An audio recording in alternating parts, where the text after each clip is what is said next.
Hello everyone, I'm Mary. Today I would like to share with you a very familiar soup that is also very easy to make, which is tomato and egg soup. It sounds simple, but to cook a bowl of soup that has a beautiful color, a clear yet flavorful broth, soft and fragrant tomatoes, smooth and lovely egg ribbons, and when you eat it you feel warm and comfortable, there are a few small tips that not everyone pays attention to. Now let's go into the kitchen together. First, I prepare 2 ripe red tomatoes. For this dish, everyone should choose tomatoes that are evenly ripe, feel firm when held, and have smooth, tight skin. That way the tomatoes will be more fragrant and have a gentle natural sweetness. After washing the tomatoes clean, I put them into a large bowl. Next, I use a knife to lightly score a few cross-shaped cuts on the tomato skin. You only need to cut lightly on the skin, there is no need to cut too deep. This is a very small but very convenient tip, because later when blanching with boiling water, the skin will peel off very easily, so we can remove it quickly while the flesh inside remains intact. After scoring both tomatoes, I pour boiling water into the bowl, making sure the hot water fully covers them. At this point, I use a spoon to gently roll each tomato in the hot water so that the skin comes into even contact with the boiling water. Doing this helps the tomatoes heat evenly and the skin crack more quickly. Let them soak for about 1 minute.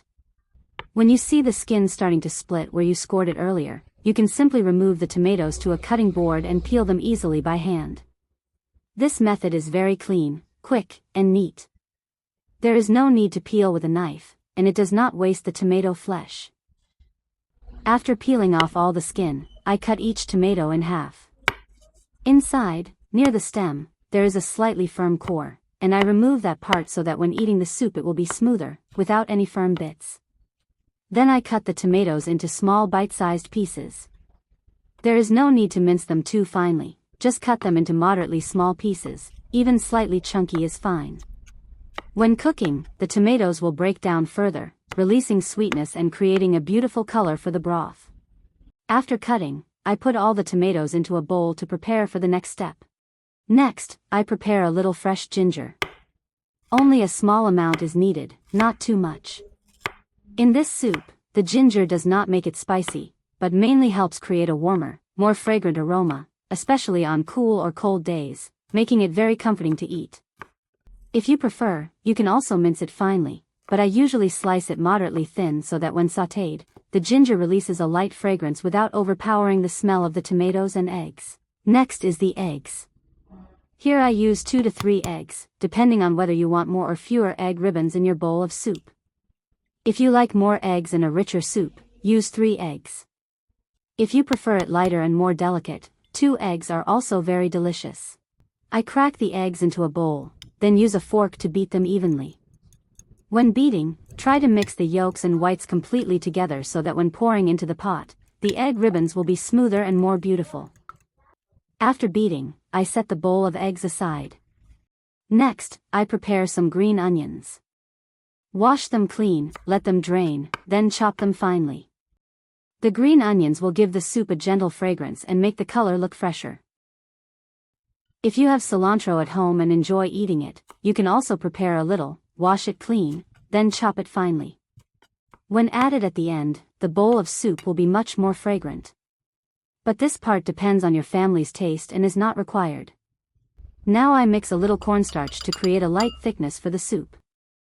I put about 1 tablespoon of cornstarch into a small bowl, add a little water, then use a spoon to stir until it is completely dissolved.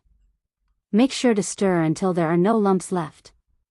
This cornstarch mixture will help the broth become slightly thickened, look smooth, gently coat the egg ribbons and tomato pieces, and make the soup much more appealing.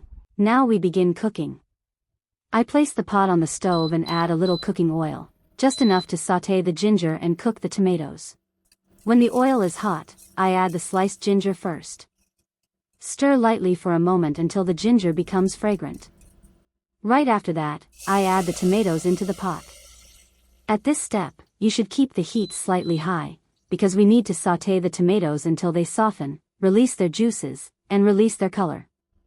While sautéing, use a spoon or chopsticks to stir evenly so that the tomatoes gradually become soft.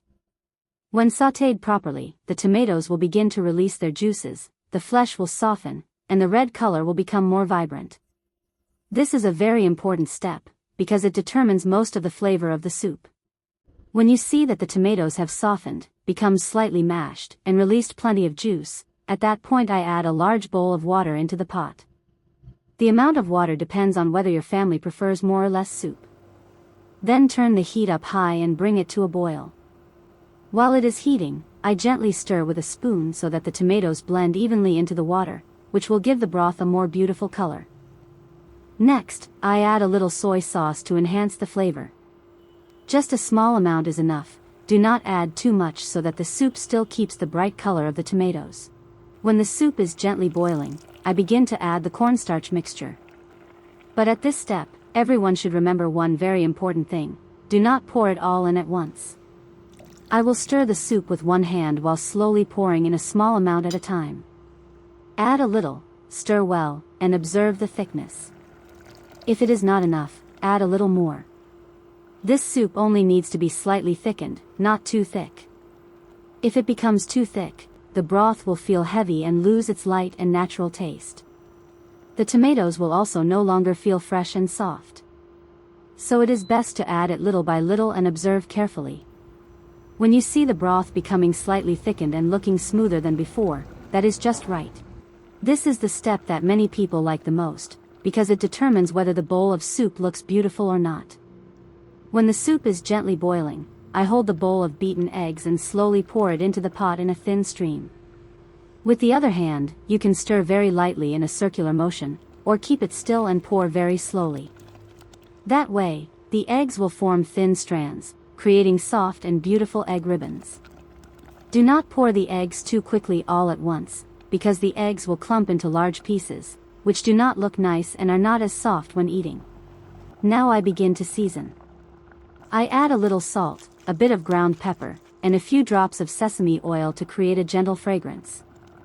This soup does not need too much seasoning. After that, I stir lightly once more so that the seasonings blend evenly. Finally, I add the chopped green onions and cilantro. Just stir gently once, and then I can turn off the heat. Now I ladle the soup into a large bowl. A bowl of tomato and egg soup like this looks very beautiful. The broth has a gentle orange-red color, slightly thickened, with soft egg ribbons floating, tender cooked tomatoes, and fresh green onions and cilantro on the surface. It looks very warm and inviting. This dish is very delicious when eaten with hot rice, and even when enjoyed on its own as a hot bowl of soup, it is very comforting. Especially on slightly cold days, or when you feel a little tired, just having a bowl of soup like this makes your stomach feel light and your body feel warmer. This is also a dish that both adults and children can easily enjoy, because the flavor is very gentle, not too rich, and not too heavy. I hope this method will help make your family meals lighter and more enjoyable. If you find the video helpful, please leave me a like and a comment so I know. And do not forget to follow Mary Home to see more home-style dishes that are close, easy to make, and truly warm. Goodbye everyone, and see you in the next video.